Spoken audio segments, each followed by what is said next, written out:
მოგესალმებით თავისუფლება სინდისის პატიმრებს საერთოდ ამ ორი საუკუნოვანი უნივერსიტეტის გაერთიანებაზე, როდესაც არის საუბარი, ძალიან მკაფიოდ უნდა აღინიშნოს, რომ ის არ არის რეფორმის შემოდგენელი ნაწილი. რეფორმა საერთოდ არ გვაქვს ჩვენ. მიუხედავად იმისა, რომ რა თქმა უნდა განათლების რეფორმა საჭიროა ამ ქვეყანაში უმაღლესი სასწავლებლებისაც.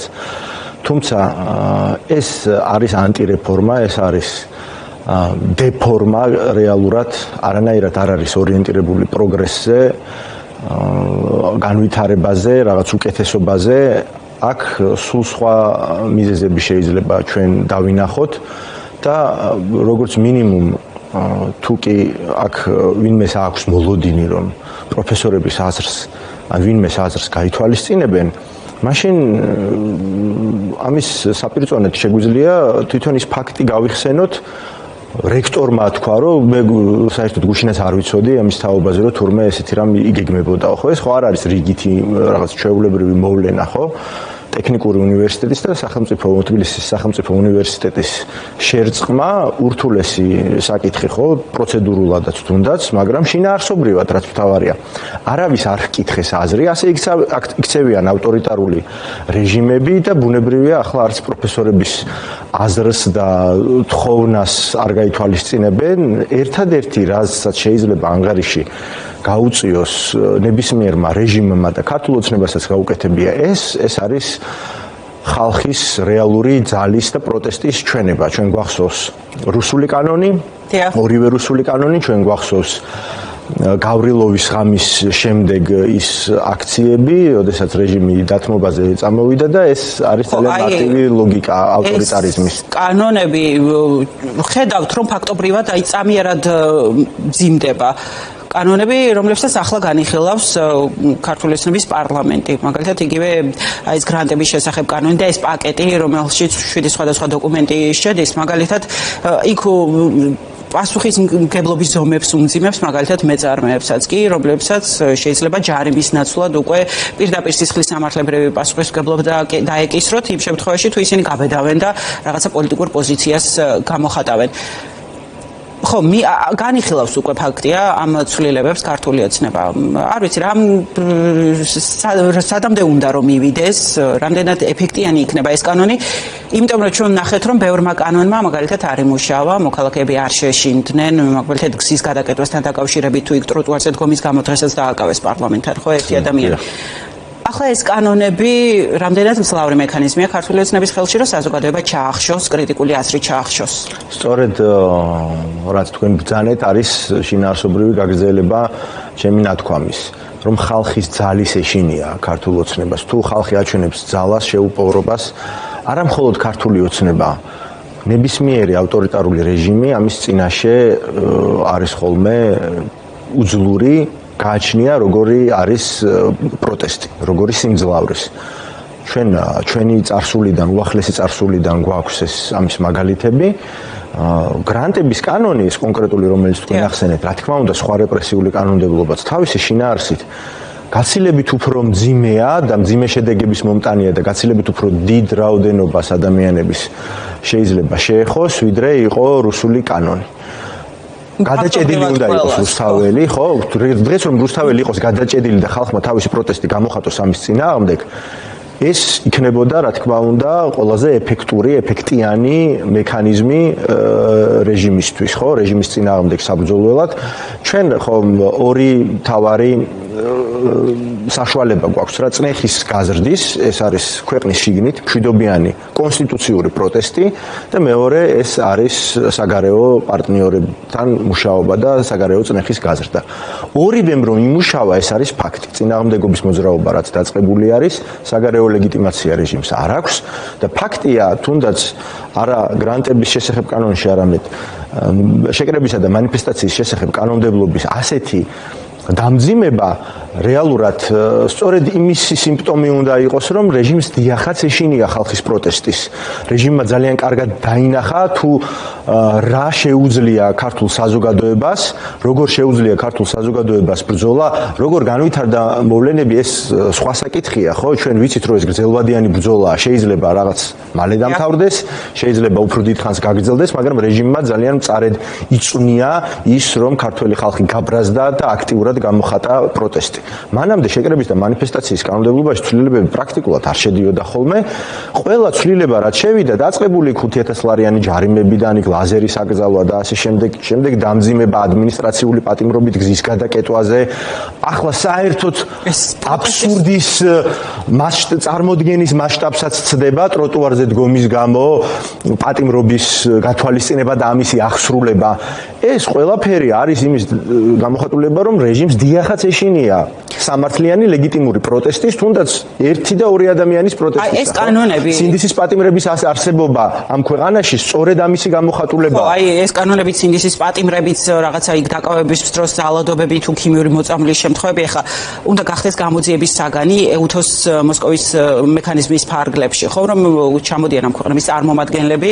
ნუ ისიც ამ დრომდე არ არის გადაწყვეტილი ქართული ოცნება ჩაერთვება თუ არა ამ გამოძიებაში, ხო, უნდა თქვას პასუხი, თუ არ ვცდები ხვალ გადის ეს ვადა, როდესაც იტყვის ჩაერთვება თუ არა ამ გამოძიებაში, ეყოლება თუ არა საკუთარი წარმომადგენელი ამ ჯგუფში, რისი საშუალებაც მას აქვს.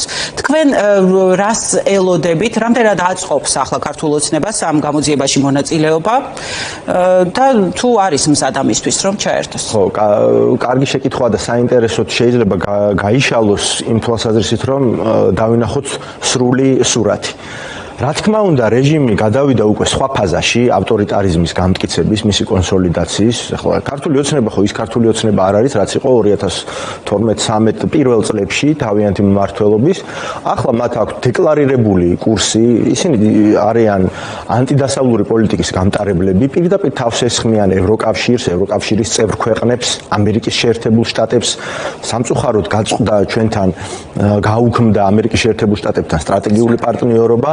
დიახ, რეჟიმი ყველაფერს ებღაუჭება, ბუნებრივია და მისთვის აღარ არის უკვე უცხო, პირიქით აქტიურ შეტევაზე გადადის დასავლელი პარტნიორების და საერთაშორისო ორგანიზაციების წინააღმდეგაც ვენეციის კომისიას პოლიტიკურად მოტივირებულს ეძახის, მაგრამ ეს ყველაფერი საბოლოო ჯამში სწორედ აი ამ დიდი სურათის დასანახად არის მნიშვნელოვანი, რომ არის სხვადასხვა შუალედური შედეგები საბოლოო შედეგის მიღწევამდე, ანუ რეჟიმის ცვლილებამდე, ხო? ქიმიური მოწამვლის საქმე იმდენად დიდი სკანდალია და იმდენად, ხა, როდესაც BBC აკეთებს ამაზე ჟურნალისტურ გამოძიებას, ეს უნდა გახდეს ცხადია საერთაშორისო გამოძიების საფუძველი, იმიტომ რომ ხო სუსის მიერ ჩატარებული 5დღიანი გამოძიება ეს ხომ სპექტაკლი იყო, ის ემსახურებოდა სიმართლის დამალვას და არა მის დადგენას, მით უმეტეს, როდესაც საქმე გვაქვს სავარაუდო სახელმწიფო დანაშაულზე, აქ თვითონ სახელმწიფო არ უნდა იძიებდეს ამას. მით უმეტეს ახლა სუსი და მით უმეტეს 5 დღეში ეს საერთოდაც აბსურდია. ფაქტია, რომ პროპაგანდა ჩამოეშალათ ამასთან დაკავშირებით. მაინც არ გითხრეს ინფორმაცია კონკრეტულ არ გითხრეს იმ 5დღიანი გამოძიების დასკვნაშიც კი არ წერია რეალურად არაფერი, ფორმალურადაც არ აკმაყოფილებს რაღაც კრიტერიუმებს. ამიტომ ვითხოვთ საერთაშორისო გამოძიებას, რომელიც არსებობს, ხო, სხვადასხვა დონეზე გაერო იქნება ეს ქიმიური მისი იარაღის აკრძალვის ორგანიზაცია თუ სხვა, იქ ევროსაბჭოს საპარლამენტო ასამბლეა, საერთაშორისო სისხლის სამართლის სასამართლო. ცხადია, ეუთოს დაინტერესებაც არის მნიშვნელოვანი. ჩვენმა პარტიამ თავის დროზე 2024 წელს სხვებთან ერთად მიუმართეთ ეუთოს, თქვენ გახსოვთ, როდესაც დაიწყო ეს წარმოუდგენელი მასშტაბის დარღვევები ადამიანის უფლებების და არჩევნების გაყალბებაც მათ შორის ესეც ადამიანის უფლებათა დარღვევა არის ცხადია, მისი პოლიტიკური განზომილების მიღმა და მაშინ პირველად გამოყენებული იქნა ეუთოს ვენის მექანიზმი, რომელსაც 38 სახელმწიფო 57-დან ეუთოს წევრი სახელმწიფო უჭერდა მხარს. ვენის მექანიზმი კიდევ უფრო რბილი მექანიზმია და აქ კიდევ უფრო მეტ თანამშრომლობას მოიცავს, სავალდებულო თანამშრომლობას სახელმწიფოს ფაქტობრივ მმართველებთან, მათი ლეგიტიმაციის სტატუსის მიუხედავად. რა თქმა უნდა, ქართულმა ოცნებამ არანაირი ნაბიჯი არ გადადგა, პირიქით უფრო მეტად გააუარეს ადამიანის უფლებათა მდგომარეობა ქვეყანაში. ახლა მოსკოვის მექანიზმი, რომელსაც 24 ქვეყანა უჭერს მხარს, გაცილებით უფრო მკაცრი და უკიდურესი ზომაა, როგორც მინიმუმ უკვე იმისი ინდიკატორია, რომ ამ ქვეყანაში ადამიანის უფლებათა მდგომარეობა არის სავალალო ნიშნულზე, კრიტიკულზე, მოსკოვის მექანიზმი გამოიყენებოდა ძალიან მძიმე შემთხვევებში ისეთ რეგიონებში, როგორც არის ბალკანეთი 90-იან წლებში, სადაც ადამიანის უფლებები წარმოუდგენელი მასშტაბით ირღვეოდა და აქ არ არის სავალდებულო ხელისუფლების, ფაქტობრივი ხელისუფლების ჩართვა. მათ შეუძლიათ ჩაერთონ რამდენად იზამენ ეს სხვა საკითხია. ერთდროულად მოქმედება მათი რამდენად დაშვებულია, თუ ეს იმას ნიშნავს, რომ შედარებით მსუბუქმა მექანიზმა არ იმუშავა და უკვე გადავედით სწორედ ამას ნიშნავს, იმიტომ რომ ის ინფორმაცია, ის მონაცემთა შეგროვება, რაც უნდა შეფასებულიყო, არ მოხდა ამ მონაცემების მიწოდება ხელისუფლების მხრიდან.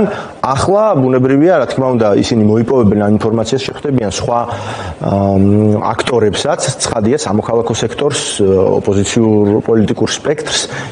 ცხადია, ეს არის EUTO, ეს არის უნიშნელოვანესი და უსერიოზულესი ორგანიზაცია და უკვე მოსკოვის მექანიზმის ამოქმედების შედეგს ძალიან დიდი ზეგავლენა ექნება ქართულ ოცნებაზე. ეს მოხდება სავარაუდოდ უკვე შემდეგ სამომავლოდ საერთაშორისო ანგარიშებში. ეფექტი იქნება, ხო, ცხადია, ეფექტი იქნება. ეს შეიძლება გახდეს უკვე საფუძველი სხვა ტიპის სანქციებისაც, უკვე ცალკეული ქვეყნების თუ ქვეყანათა გაერთიანებების მიერ უკვე არის უფრო მეტი საფუძველი იმისა, რომ სანქციები გამოიყენოს სხვადასხვა სახის. შესაბამისად, ეს არის ის ორი, რომ დავიყვანოთ, ხო, ორ მექანიზმზე საერთაშორისო წნეხი, დიახ, ჩვენი ბრძოლის კანონიერი ფორმა არის. შვიდობიანი პროტესტი, დიახ, ესეც ჩვენი ბრძოლის კანონიერი და კონსტიტუციური ფორმა არის, რომელსაც აუცილებლად გამოვიყენებთ, რათა დავასრულოთ ამ ქვეყანაში რეჟიმი და ერთხელ და სამუდამოდ გქონდეს ნორმალური ქვეყანა.